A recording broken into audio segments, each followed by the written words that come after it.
में article 63 नजरसानी case पर समाअत कुछ देर बाद होगी। प्रैक्टिस एंड प्रोसीजर कमेटी ने जस्टिस नईम अख्तर अफगान को 5 रुकनी लार्जर बेंच में शामिल कर लिया है। जराये के मुताबिक चीफ जस्टिस काजी फायजीसा की जेर सदारत प्रैक्टिस एंड प्रोसीजर कमेटी का इजलास हुआ, ताहम जस्टिस मंसूर अली शाह शरीक नहीं हुए हैं। कमेटी ने जस्टिस नईम अख्तर अफगान को बेंच में शामिल करने की मंजूरी दे दी है। वसीम मलिक हमारे साथ मौजूद हैं इस हवाले से। वसीम, बताइएगा क्या तफसीलात हैं ताज़ा तरीन अभी?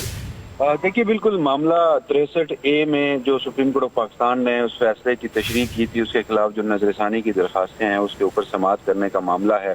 जस्टिस मुनीब अख्तर जिन्होंने 5 रुकनी लार्जर बेंच का हिस्सा बनने से इनकार किया था, गुज़श्ता रोज़ 2 खतूत भी सामने आए।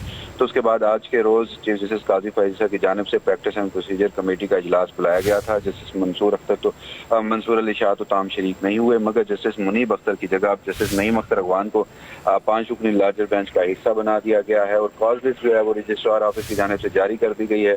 और अब से कुछ देर बाद यानी कि 3 साढ़े 11 बजे 5 रुकनी लार्जर बेंच कमरा अदालत नंबर 1 में इस अहम तरीन मुकदमे की समाअत करेगा। ठीक है वसीम, शुक्रिया तफसीलन अपडेट करने के लिए। प्रैक्टिस एंड प्रोसीजर कमेटी ने जस्टिस नईम अख्तर अफगान को 5 रुकनी लार्जर बेंच में शामिल कर लिया है। जराये के मुताबिक चीफ जस्टिस काजी फायजीसा की जेर सदारत प्रैक्टिस एंड प्रोसीजर कमेटी का इजलास हुआ, ताहम जस्टिस मंसूर अली शाह शरीक नहीं हुए हैं। कमेटी ने जस्टिस नईम अख्तर अफगान को बेंच में शामिल करने की मंजूरी दे दी है। वसीम मलिक हमारे साथ मौजूद हैं इस हवाले से। वसीम, बताइएगा क्या तफसीलात हैं ताज़ा तरीन अभी? देखिए, बिल्कुल मामला 63A में जो सुप्रीम कोर्ट ऑफ पाकिस्तान ने उस फैसले की तशरीह की थी, उसके खिलाफ जो नजरसानी की दरखास्तें हैं उसके ऊपर समाअत करने का मामला है। जस्टिस मुनीब अख्तर जिन्होंने 5 रुकनी लार्जर बेंच का हिस्सा बनने से इनकार किया था, गुज़श्ता रोज़ 2 खतूत भी सामने आए।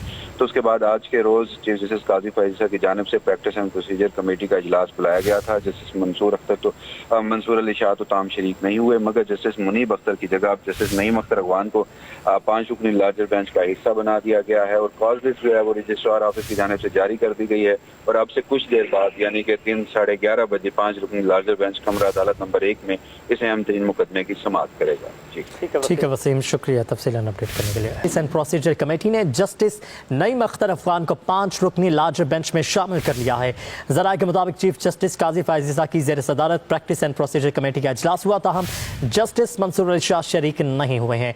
कमेटी ने जस्टिस नईम अख्तर अफगान को बेंच में शामिल करने की मंजूरी दे दी है। वसीम मलिक हमारे साथ मौजूद हैं इस हवाले से। वसीम, बताइएगा क्या तफसीलात हैं ताज़ा तरीन अभी? देखिए, बिल्कुल मामला 63A में जो सुप्रीम कोर्ट ऑफ पाकिस्तान ने उस फैसले की तशरीह की थी, उसके खिलाफ जो नजरसानी की दरखास्तें हैं उसके ऊपर समाअत करने का मामला है। जस्टिस मुनीब अख्तर जिन्होंने 5 रुकनी लार्जर बेंच का हिस्सा बनने से इनकार किया था, गुज़श्ता रोज़ 2 खतूत भी सामने आए। तो उसके बाद आज के रोज़ चीफ जस्टिस काजी फायजीसा की जानिब से प्रैक्टिस एंड प्रोसीजर कमेटी का इजलास बुलाया गया था। जस्टिस मंसूर अली शाह तो ताम शरीक नहीं हुए, मगर जस्टिस मुनीब अख्तर की जगह जस्टिस नईम अख्तर अफगान को 5 रुकनी लार्जर बेंच का हिस्सा बना दिया गया है और कॉज लिस्ट जो है वो रजिस्ट्रार ऑफिस की जानिब से जारी कर दी गई है। और अब से कुछ देर बाद यानी कि 3 साढ़े 11 बजे 5 रुकनी लार्जर बेंच कमरा अदालत नंबर 1 में इस अहम तरीन मुकदमे की समाअत करेगा। ठीक है वसीम, शुक्रिया तफसीलन अपडेट करने के लिए।